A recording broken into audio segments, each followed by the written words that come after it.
पीछे थी।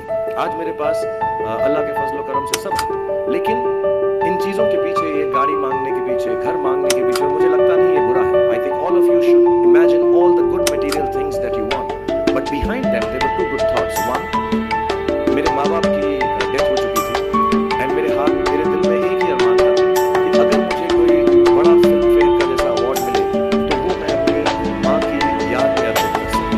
मैं सब जवान लोगों से कहता हूँ, जो भी चीज़ आप करेंगे उसको खुशी से करें और कहीं पे भी ना सोचें जो मैं करने जा रहा हूँ गलत है, बिकॉज जिंदगी जो है आज उसका हमको भगवान ने कर दिया होगा। जो भी फेलियर है या सक्सेस है, उससे आपका डर या उससे खुशी आपकी जो है जब आप निकालोगे तो जिंदगी लंबी होगी। So none of it is going to be wrong. So if you fail once, don't worry, try again, learn from it. If you succeed once, don't become ordinary. जितने भी जवान हैं ये लोग यहाँ पर मेरे जैसे जो 20-22 साल के हैं, उन सबसे मैं यही गुजारिश करूँगा कि प्रैक्टिकल पर्पस ऑफ दिस, कि जो काम आप कर रहे हैं उसका कहीं ना कहीं नतीजा अंजाम मिलना चाहिए। अगर आप आर्ट में काम कर रहे हैं, अगर आप फिल्मों में काम कर रहे हैं तो आपको उसके लिए अवार्ड मिलना चाहिए। जो भी मटेरियल चीज़ आपके दिल में है उसकी आस्था, उसका दिमाग में उसको हमेशा रखें। मैं कभी भी किसी बच्चे को ये नहीं कहूँगा कि सारी जिंदगी सोशल वर्क में गुजार दो, अच्छे काम करो, सिर्फ प्रेयर करो। No, I think you should go and get what you want in life, all the material things. You should have a big house for your family. मैं 5 घंटे सोता हूँ और जब जागता हूँ तो क्या जागता हूँ, लेकिन 5 घंटे सोता हूँ मैं, और I like that. Anything longer than that gives me headaches and makes me feel coffee and strain. कि अगर आपको सक्सेस हो जाना है, कामयाब बनना है, तो ये 2-4 चीज़ें हैं जो आप करेंगे। एक तो खाना मत खाइएगा, खाने में परेशान हो जाना, खाना खाना है, सोना है, आराम करना है, you have to- और मैं सच बोल रहा हूँ, तो जो बातें 5 स्टार होटल के स्पा में आपको सिखाई जाती है,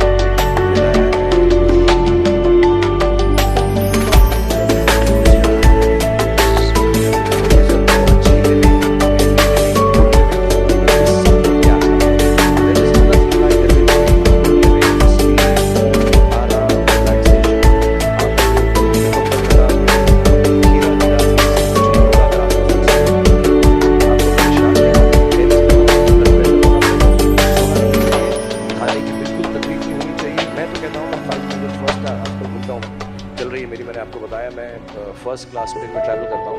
वो जो रिक्लाइनिंग बेड होता है मैं उसको रिक्लाइन भी नहीं करता। So you can not be restful and at peace if you want to be successful, and it's the truth, it's God's honest truth.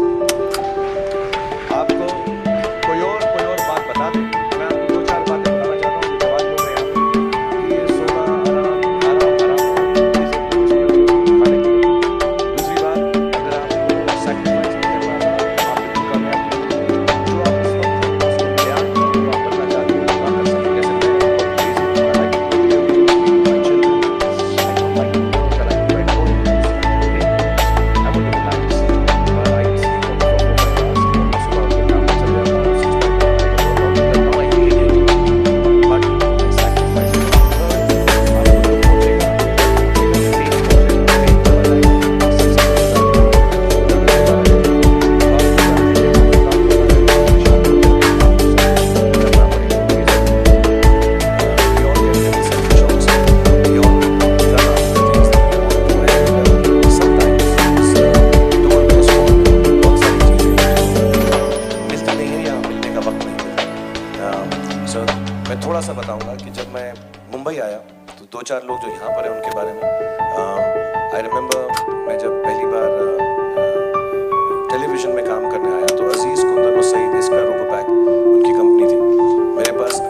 घुस जाती थी उसकी कीज के बीच में, मगर बहुत मेहनत से, बहुत डिलीजेंस से काम करना पड़ता था। तो जब मैं उस पर टाइपिंग सीखा स्कूल में कॉमर्स करते वक्त, so the only thing I realize is that practice makes you perfect. तो जो भी काम आप जिंदगी में करें उसको डिलीजेंस से करें, ऐसा करें कि कोई गलती ना हो, अपना पूरा दिमाग लगा कर करें, सोच समझ कर करें, ऐसे करें कि ये काम जिंदगी में आपका पहला काम है और इसके बाद आपको मौका नहीं मिलेगा, और शायद ये काम आपका जिंदगी का आखिरी काम है, इसके बाद फिर मौका नहीं मिलेगा। So do it with that kind of diligence. दूसरी चीज उन्होंने मुझे कैमरा दी थी, क्योंकि बहुत गरीब था, वो कैमरा चलता नहीं था बिल्कुल, सिर्फ उसके व्यू फाइंडर से बड़ी अच्छी अच्छी तस्वीरें दिख जाती थी, लेकिन खींचनी बिल्कुल भी नहीं। और इससे मुझे उन्होंने सीख दी कि जो हमारी क्रिएटिविटी होती है, जो भी कभी कभी हमारी हॉबी होती है, कभी कभी हमारा उससे प्यार होता है, लेकिन हम उसको अपनी जॉब में नहीं बना सकते, अपना काम नहीं है, उसको जॉब करते हैं। इससे फॉर्चुनेट हुए जैसे मैं, जो मेरी हॉबी थी, जिससे मुझे प्यार था, कलाकारी से, एक्टिंग से, मेरा पेशा भी था, हम लोगों ने ऐसा सोचा नहीं। लेकिन जो हमारी कला है, चाहे वो लिखना है, पेंटिंग है, चाहे जो भी चीज गाना है, अकेले में गाना है, हमारी क्रिएटिविटी जरूरी नहीं है कि दुनिया एक्सेप्ट करे। जैसे उस कैमरा की तस्वीरें दिखती नहीं है, लेकिन उसमें देखने से खूबसूरत लगता है हर कुछ, वैसे ही आपकी जो क्रिएटिविटी है